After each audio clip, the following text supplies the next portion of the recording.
واقعہ مشہور ہے، حضور صلی اللہ علیہ وسلم مسجد میں تشریف لائے، آپ کے ہاتھ میں خوشبودار پھول تھا۔ آپ نے حضرت سلمان فارسی رضی اللہ تعالی عنہ سے فرمایا، اے سلمان جاؤ اور علی کو بلا لاؤ۔ حضرت سلمان فارسی چلے اور حضرت علی کرم اللہ تعالی وجہ الکریم کو جا کر کہا کہ رسول اللہ صلی اللہ علیہ وآلہ وسلم آپ کو بلا رہے ہیں۔ حضرت علی نے پوچھا خیریت؟ ٹھیک ہے نا سب کچھ؟ کیا فرماتے ہیں؟ طبیعت کیسی ہے؟ مزاج کیسا ہے؟ تو حضرت سلمان نے کہا بڑے حشاش بشاش، حضور بڑے خوش ہیں، ایسا لگتا ہے اس وقت حضور کا چہرہ سورج سے زیادہ چمک رہا۔ وہ گھبرا گئے نا کہ بلایا کو خواہ ایسی بات نہ ہو۔ حضرت علی کرم اللہ تعالی وجہ الکریم حضور کی بارگاہ میں آئے، حضور صلی اللہ علیہ وسلم نے وہ پھول جو اپنے ہاتھ میں تھاما ہوا تھا حضرت علی کو دے دیا۔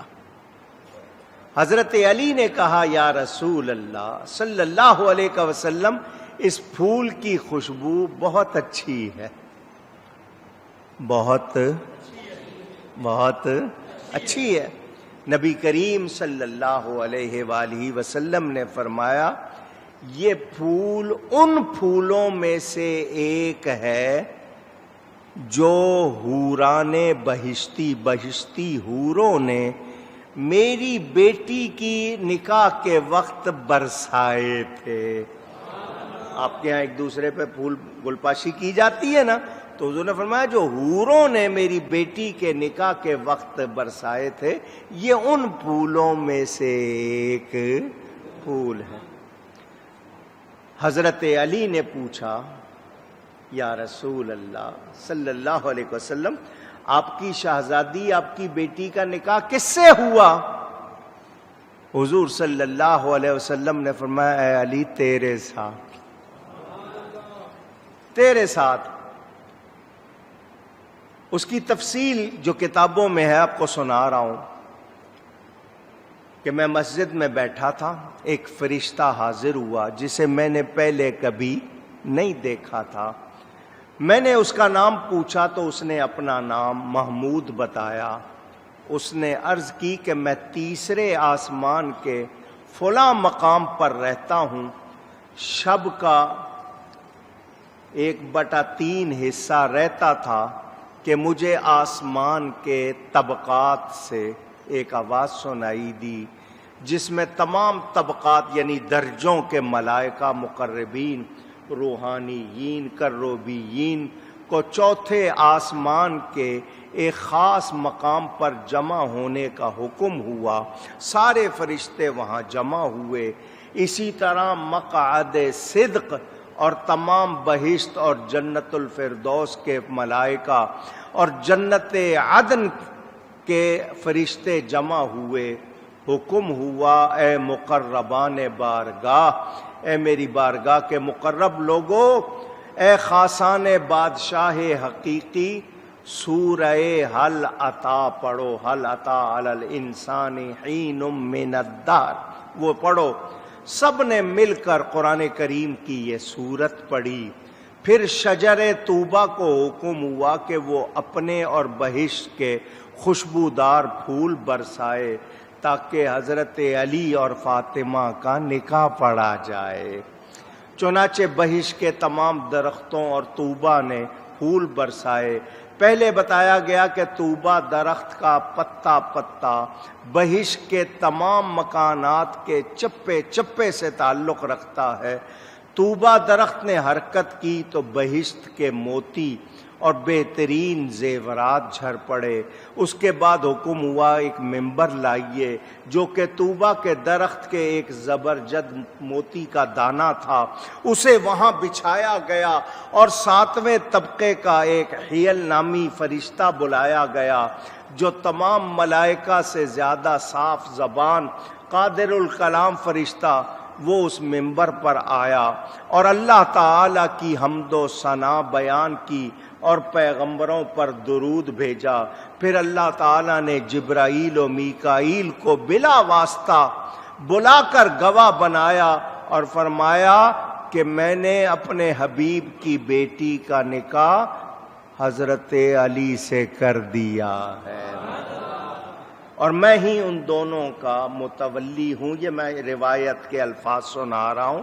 پھر اللہ تعالیٰ نے جنات عدن کے نیچے سے ایک بہترین اور روشن ترین بادل کو فرمایا وہ موتیوں کی بارش برسائے۔ اس کے بعد جملہ رضوانوں ولدانوں حوران بہشت کے جتنے بھی ایک ان کو بہشت نے انہوں نے تمام نے سب نے موتی لٹائے۔ اللہ تعالیٰ نے یہی خوشخبری اپنے محبوب کو بھجوائی کہ میں نے آپ کی بیٹی کا نکاح آسمان پر کر دیا ہے، اب آپ ان کا نکاح زمین پر کر دیجئے۔ حضور صلی اللہ علیہ وسلم نے فرشتے کا بیان سن کر تمام مہاجرین و انصار کو بلایا، حضرت علی کی طرف منہ کر کے فرمایا اے علی، یہی حکم مجھے آسمان سے پہنچا ہے، میں نے فاطمہ کا نکاح تم سے کر دیا، تم مہر ادا کرو۔ حضرت علی نے کہا مجھے قبول ہے۔ حضور نے فرمایا اللہ تم دونوں کو برکت دے۔ یہ تفسیر میں واقعہ بھی لکھا ہوا ہے، واللہ تعالی عالم۔ انسان العیون میں لکھا یہ نکاح ہجرت کے دوسرے سال ہوا، ماہ رمضان میں یہ رسم ادا کی گئی۔ اس وقت حضرت سیدہ فاطمہ زہرا کی ظاہری عمر شریف 15 یا 15.5 برس تھی اور حضرت علی کی عمر 21 برس کی تھی۔ ولیمے میں ایک بکرا ذبح کیا گیا جو حضرت سعد کے پاس تھا، چند سیر جوار کی روٹیاں پکائی گئیں۔ اس وقت انصار کی ایک بڑی جماعت موجود تھی۔ ایک واقعہ اور، حضرت علی نے حضور صلی اللہ علیہ وسلم سے جب حضرت فاطمہ کا رشتہ مانگا تو حضور نے اپنی شہزادی حضرت فاطمہ سے پوچھا تو وہ خاموش ہو گئیں۔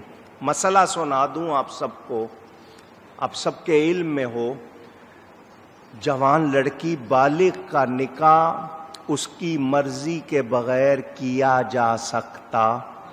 اونچی باپ تو کیا بادشاہ اسلام کو اختیار نہیں ہے کہ زبردستی اس کا نکاح کرے۔ یہ جو آپ لوگ دوپٹے رکھ دیتے ہو پاؤں میں ہماری عزت سنبھال لو، یہ غلط طریقہ ہے۔ اس کی خوشی نہ ہو تو وہاں اس کا نکاح نہیں کرنا چاہیے۔ حضرت سیدہ فاطمہ زہرا خاموش ہو گئیں۔ ایک روایت میں حضور نے فرمایا کہ علی نے تمہارا رشتہ مانگا ہے، آپ کی کیا مرضی ہے؟ تو حضرت سیدہ رونے لگ گئیں۔ حضور صلی اللہ علیہ وسلم نے فرمایا میں اپنی طرف سے نہیں کہہ رہا بیٹی، مجھے آسمان سے حکم ہوا ہے۔ تو سیدہ نے یہ الفاظ سن کر فرمایا جب اللہ راضی اس کا رسول راضی تو میں بھی راضی ہوں۔ اس وقت حضرت علی کے پاس مال نہیں تھا، دنیا کا مال، اونچی، کو مکان، کو سواری، کو گھر میں ساز و سامان کچھ نہیں تھا۔ وہ بظاہر یہی کہا جائے جس کو آج کل آپ کہتے ہیں کہ جی غریب کا لفظ جو آپ کے ہاں کہا جاتا ہے۔ حضرت سیدہ فاطمہ زہرا سے نکاح کی خواہش حضرت ابوبکر اور حضرت عمر نے بھی کی تھی۔ حضور صلی اللہ علیہ وسلم نے فرمایا مجھے جو اللہ فرمائے گا میں ویسا کروں گا، تم بھی انتظار کرو۔ حضرت علی کو حضرت ابوبکر عمر نے خود مشورہ دیا کہ آپ بھی درخواست کیجئے۔ حضرت علی نے ان دونوں سے کہا مجھے تو اس کا خیال تک نہیں تھا، آپ نے جو مجھے مشورہ دیا ہے میں نے کبھی سوچا بھی نہیں تھا۔ اس کے بعد وہ حضور صلی اللہ علیہ وسلم کے پاس آئے، رشتہ چاہا۔ حضور نے فرمایا تمہارے پاس مال کتنا ہے؟ انہوں نے کہا جی ایک گھوڑا ہے ایک زیرہ ہے، کچھ میں یہ کہ ایک تلوار ہے اور ایک زیرہ۔ زیرہ وہ لوہے کی بنی ہوئی ویسکوٹ ہوتی تھی، پہن لیتے تھے کہ کوئی تلوار مارے تیر مارے تو جسم زخمی نہ ہو۔ یہ دو چیزیں ہیں۔ حضور صلی اللہ علیہ وسلم نے فرمایا گھوڑا یا تلوار دونوں میں سے اگر جو چیز تھی اس کو تو رکھ لو، یہ تمہارے کام آئے گی جہاد میں، البتہ زیرہ بیچ دو۔ زیرہ بیچ دو۔ واقعہ پھر آیا ہے، پہلے بھی سنایا ہوگا، محبت سے ایک مرتبہ پھر سن لو، یاد کرو گے۔ جنہوں نے نہیں سنا وہ دھیان سے سنیں، بڑا پیارا واقعہ۔ حضور نے جب فرمایا زیرہ بیچ دو، حضرت علی زیرہ بیچنے بازار نکلے، کوئی خریدار مل جائے میں زیرہ بیچ دوں۔ حضرت عثمان غنی کو پتہ چل گیا کہ حضرت علی کو پیسے چاہیے، وہ زیرہ بیچنے بازار جا رہے ہیں۔ رستے میں آ لیا، کہاں جا رہے ہیں؟ مجھے پیسے چاہیے، یہ زیرہ بیچنی ہے۔ حضرت عثمان نے کہا ایسی زیرہ روز روز نہیں بنتی، یہ بہت اچھی بنی ہوئی ہے، اس کو نہ بیچو۔ حضرت علی نے کہا بیچوں گا نہیں تو پیسے کہاں سے آئیں گے؟ مجھے تو پیسے چاہیے۔ کاہے کے لیے پیسے چاہیے؟ جی شادی کرنی ہے۔ نبی کچھ نہیں دے رہے، دولہا کو خود خرچ کرنا ہے۔ دولہا کو آواز نہیں آ رہی۔ دولہا کو آپ لڑکی والوں سے کیوں لیتے ہو سامان؟ مرد ہو یا کیا ہو آپ لوگ؟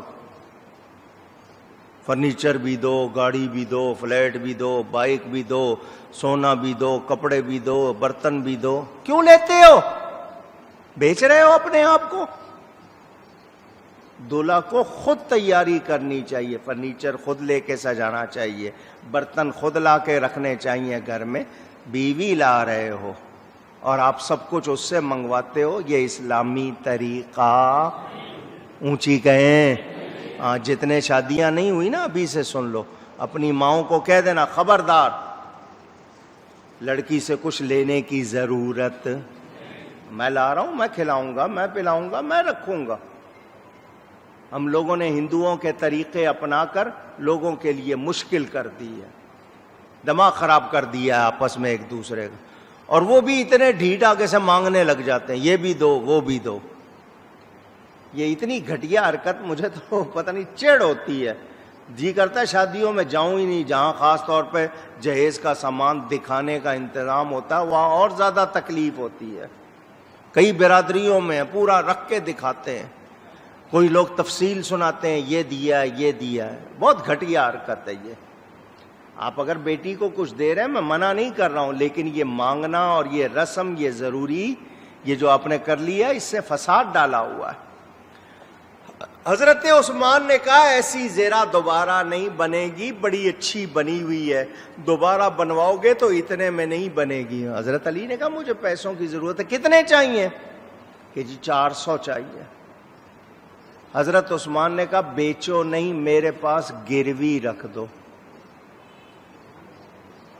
میرے پاس رکھوا دو، جتنے پیسے چاہیے لے لو، جب پیسے ہوں گے دے کے اپنی زیرہ واپس لے لے۔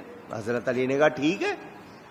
400 کی بات تھی، حضرت عثمان نے زیادہ دے دیے تاکہ ان کا ہاتھ تنگ نہ۔ یہ جو مشہور ہے حضور نے جہیز دیا، چکی دی، بستر دیا، نہیں، یہ حضرت علی سارا سامان لے کر خود آئے تھے۔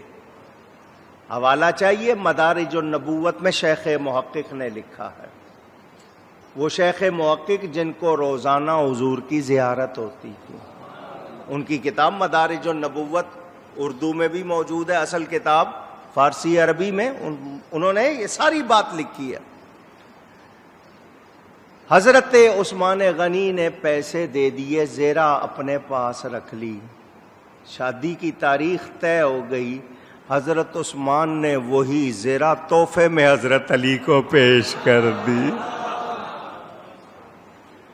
یہ ہوتا ہے مسلمانی کا ماہ، ہمیں پتہ چل جائے کسی کی مجبوری، ہم کہیں گے آدھی قیمت میں مل جائے، اونے پونے لے لے۔ مسلمان کا وفادار ہوتا ہے، غمخوار ہوتا ہے، ہمدرد ہوتا ہے۔